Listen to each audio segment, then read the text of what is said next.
नमस्कार दोस्तों, स्वागत है आप सभी का हमारे YouTube चैनल पर। आज हम देश दुनिया की 50 बड़ी खबरों के बारे में बात करेंगे, तो बिना समय गंवाए चलिए शुरू करते हैं। उत्तराखंड में भारी बारिश, येलो अलर्ट जारी। उत्तराखंड मौसम विभाग ने देहरादून, नैनीताल, टिहरी और बागेश्वर जिलों के लिए येलो अलर्ट जारी किया है। मानसून की सक्रियता के बीच इन क्षेत्रों में तेज और लगातार बारिश की आशंका है, जिससे भूस्खलन, सड़क अवरोध और जनजीवन में बाधाएं पैदा हो सकती हैं। प्रशासन ने लोगों को सलाह दी है कि वे अनावश्यक यात्रा न करें और मौसम अपडेट पर नजर रखें। स्थानीय दुकानदार भी सतर्क हो गए हैं और बचाव योजनाओं की तैयारी कर रहे हैं। ग्रामीण क्षेत्रों में विशेष रूप से निवासियों को सतर्क रहने तथा स्थानीय प्रशासन के निर्देशों का पालन करने की हिदायत दी। गुजरात में पुल क्रैश, 10 लोगों की मौत। गुजरात के वडोदरा में एक पुल गिरने की घटना में कम से कम 10 लोगों की मौत हो गई। रेस्क्यू दल घटनास्थल पर पहुंचकर मलबा हटाने में जुटे हुए हैं। रीढ़ की हड्डी चोट की संभावना वाले कई घायलों को अस्पताल में भर्ती कराया गया है। पुलिस मामले की जांच शुरू कर चुकी है। शुरुआती जानकारी के अनुसार पुल का निर्माण पुराना था और उसमें संरचनात्मक कमजोरी हो सकती है। स्थानीय लोग चिंता में हैं और क्षेत्रीय प्रशासन से स्पष्टीकरण की मांग कर रहे हैं। भारत बंद आज, 25 करोड़ से अधिक श्रमिकों की हड़ताल। आज भारत बंद के तहत लगभग 25 करोड़ से अधिक मजदूर, किसान और ग्रामीण कार्यकर्ता हड़ताल पर हैं। 10 बड़े केंद्रीय ट्रेड यूनियनों और किसान समूहों द्वारा यह आंदोलन केंद्र सरकार की एंटी वर्कर, एंटी फार्मर नीतियों के विरोध में बुलाया गया। प्रमुख मांगों में श्रम कानूनों का पुनर्विचार, सार्वजनिक क्षेत्रों का निजीकरण बंद करना, न्यूनतम मजदूरी सुनिश्चित करना और सामाजिक सुरक्षा की व्यवस्था बेहतर करना शामिल है। बैंक सेवाओं में व्यवधान, गुजरात बैंक कर्मचारियों की हड़ताल। गुजरात में आज लगभग 20,000 सरकारी एवं कुछ निजी बैंक कर्मचारियों ने हड़ताल की है। इसके कारण 3,678 सरकारी बैंक शाखाओं एवं कुछ निजी bank, federal bank, Karur Vysya, IDBI में नकदी लेन देन, चेक क्लियरेंस और ग्राहक सेवा में रुकावट आ सकती है। कर्मचारी GST में छूट, न्यूनतम बैलेंस माफी, बैंकों में भर्ती और बैंकों के निजीकरण बंद करने की मांग कर रहे हैं।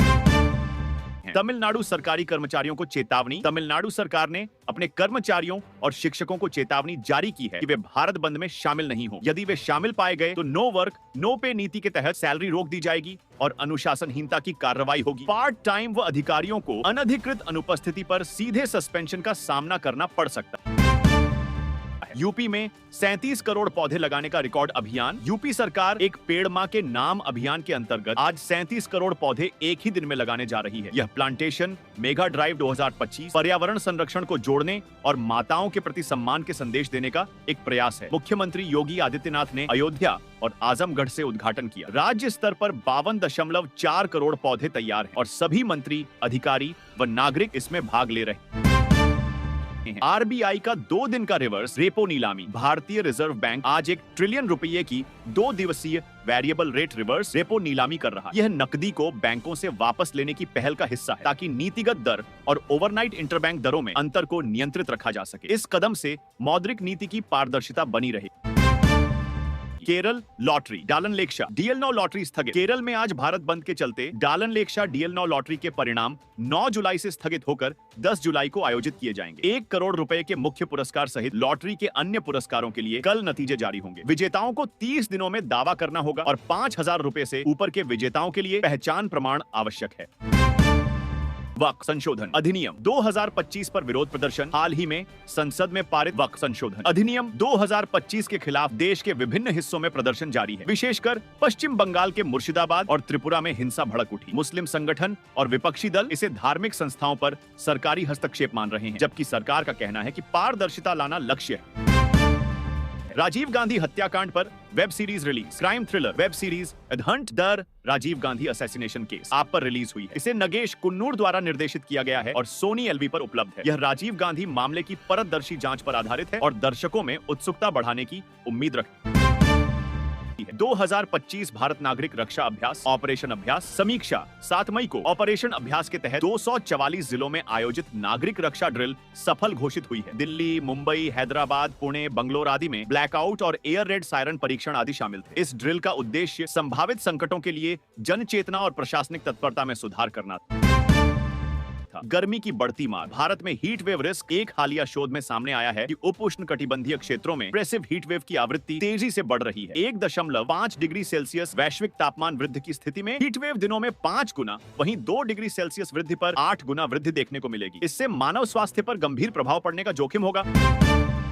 एपिक्लिम जलवायु स्वास्थ्य डेटा पोर्टल। एपिक्लिम नामक एक नया डेटा सेट लॉन्च किया गया है जो भारत के सभी जिलों में साप्ताहिक महामारी व मौसम संबंधित आंकड़े उपलब्ध कराता है। इसमें डेंगू, मलेरिया, पेट संबंधी रोगों का डेटा शामिल है, जिससे भविष्य की महामारी व मौसम संबंधित स्वास्थ्य संकटों की पूर्व एनालिसिस और तैयारी संभव हो। बेंगलुरु चेन्नई एक्सप्रेसवे निर्माण अपडेट 2022 में शुरू हुए इस एक्सप्रेसवे का कर्नाटक भाग दिसंबर 2024 में चालू हो गया था। पूरा मार्ग अब अगस्त 2025 तक पूरा होने की योजना है। इससे चेन्नई से बेंगलुरु की दूरी व समय में उल्लेखनीय कमी आएगी, 7 से 8 घंटे से 2 से 3 घंटे तक, और आसपास के क्षेत्रों में औद्योगिक व आवासीय विकास को बढ़ावा मिले। भारी बारिश से हिमाचल में तबाही, दर्जनों लापता। हिमाचल प्रदेश में हाल ही में तेज बारिश, फ्लैश फ्लड और भूस्खलनों की वजह से 23 फ्लड, 16 लैंडस्लाइड और 19 क्लाउडबर्स्ट दर्ज हुए हैं। 2025 में अब तक कम से कम 78 लोगों की जान जा चुकी है और दर्जनों लापता माने जा रहे हैं। प्रभावित क्षेत्रों में पुल, सड़कें और बिजली आपूर्ति बर्बाद हुई है। रिस्क मैनेजमेंट और राहत रोकथाम संस्थाएं घटना स्थल पर सक्रिय हैं, लेकिन खराब मौसम और ढलानों की अस्थिरता राहत कार्यों में बाधा बन रही है। विशेषज्ञ चेतावनी दे रहे हैं कि मौसमी पैटर्न अब अधिक अनिश्चित हो गया है और यह जलवायु परिवर्तन का एक सामान्य परिणाम बनता जा रहा है। पंजाब का 500 करोड़ स्टबल प्लान। पंजाब सरकार ने 2025 से 26 के लिए 500 करोड़ का अभियान लॉन्च किया है, जिसमें किसानों को 4367 क्रॉप रेसिड्यू मैनेजमेंट मशीनें दी जाएंगी, बायोडिकम्पोजर का उपयोग किया जाएगा और फसल अवशेष जलाने पर जुर्माना 5000 से 30,000 तक बढ़ाया जाएगा। राज्य सरकार 7.06 मिलियन टन स्ट्रॉ प्रबंधन करेगी और प्रति एकड़ 1500 रुपए का सीधा लाभदायक भुगतान भी करेगी। यह कदम दिल्ली एनसीआर की वायु गुणवत्ता सुधारने में अहम साबित होगा और किसानों में टिकाऊ खेती के प्रति उत्साह बढ़ाएगा। जुलाई में सामान्य से अधिक मानसून। मौसम विभाग आईएमडी ने कहा है कि जून 2025 में 9% अधिक बारिश के बाद जुलाई में भी अधिक बारिश की संभावना है, जिसमें महाराष्ट्र, गुजरात, मध्य प्रदेश, उत्तर पूर्व और पूर्वी क्षेत्रों में अच्छी वर्षा रहने की उम्मीद है। किसानों के लिए अच्छी खबर है, क्योंकि लगभग 70% कृषि निर्जलीकरण पर निर्भर रहती है। जून तक 26.2 मिलियन हेक्टेयर में बुआई हुई, जिसमें सालाना 11.3% वृद्धि हुई है। किसान क्रेडिट कार्ड से 25 लाख किसानों को लाभ। उत्तर प्रदेश सरकार इस वित्तीय वर्ष में 2.5 मिलियन नए किसान क्रेडिट कार्ड केसीसी वितरण करेगी, जो पहले से प्राप्त 7.1 मिलियन सहित अर्थव्यवस्था को बड़ा समर्थन देगा। ये कार्ड किसानों को कम ब्याज दर वाले ऋण मुहैया कराएंगे, जिससे खेतों में समय पर जरूरत का सामान जैसे बीज, उर्वरक एवं कीटनाशक खरीदे जा सकेंगे।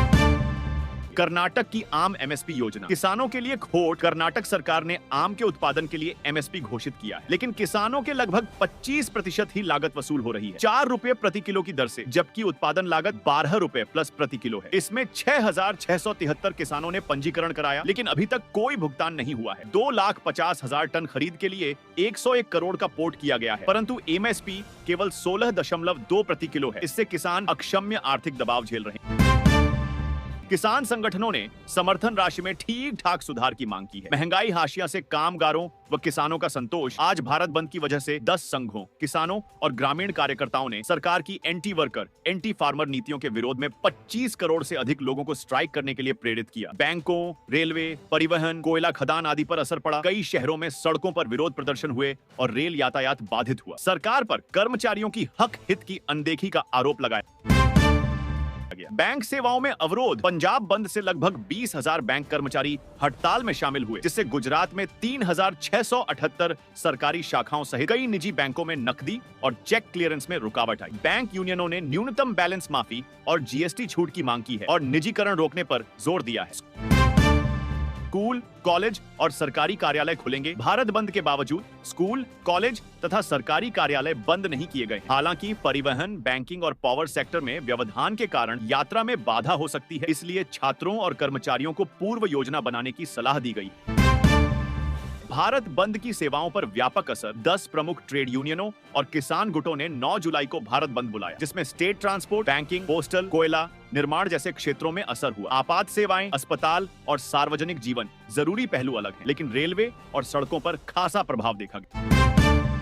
पुष्ट राजनीति। भारत पाक तनाव की स्थिति। 23 अप्रैल को भारत ने पाकिस्तान के साथ सिंधु जल संधि को स्थगित करते हुए वाघा अटारी सीमा हस्तांतरण बंद करते हुए पाकिस्तानी राजनयिकों को निकाला। यह कदम पाकिस्तान के आतंकवाद समर्थन की आशंका के चलते उठाया गया, जिससे द्विपक्षीय तनाव बढ़ा है। 2025 की भीषण हीट वेव, भारत पाकिस्तान में अप्रैल मई में आई 48 डिग्री सेल्सियस की त्वरित गर्मी ने यह तापमान रिकॉर्ड किया है। जैसे कि राजस्थान के श्रीगंगानगर में 12 जून को 48 डिग्री सेल्सियस दर्ज हुई। इस आर पार की गर्मी में अब तक 195 से अधिक मौतें हुई हैं और कई प्रदेशों में फसलों को भारी नुकसान झेलना पड़ा।